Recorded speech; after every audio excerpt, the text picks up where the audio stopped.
Hello. I am commonly asked, is there another route to being a therapist after undergraduate rather than doing a major in psychology? The most common therapeutic realms are that you do eventually do a master's in either counseling psychology or social work. Both of those can lead you to being a therapist and getting a license to practice. The prerequisites to those are a bit more fluid than some of the graduate programs in psychology. The most common way I can suggest, instead of doing psychology as your major, would be to do sociology as your major and do a minor in either psychology or mental health. The advantage of doing this is they can be done entirely online.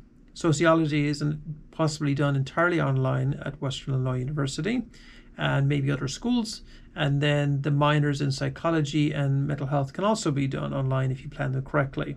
You might need to cover certain prerequisite courses to have in your belt, so to speak, to get being in the running to have prerequisite classes for graduate school in either counseling or social work. Your advisor, me in this case, can help you pick the right courses.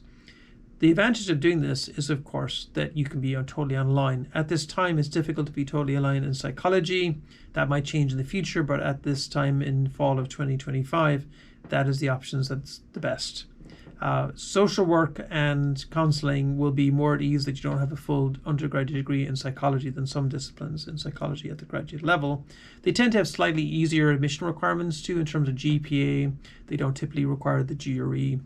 They're really also interested in your experiences, your personability, how well you get along with people, how you can demonstrate that. Do you have work experience, volunteer experience, nonprofit experience?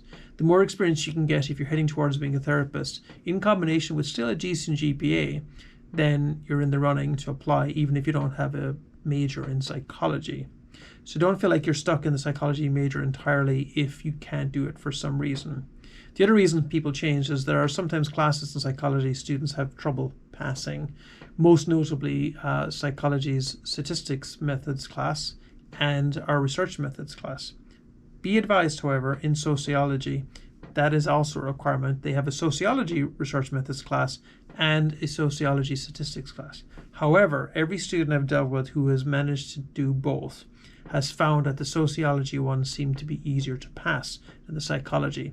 So if you're not having success passing the requirement in the psychology statistics or research methods, you might actually do better passing them in sociology, and that's why some students transition to that. Also, some students prefer more less psychology when they're preparing for those disciplines. So you should keep it in mind in case your ultimate destination is counseling or social work.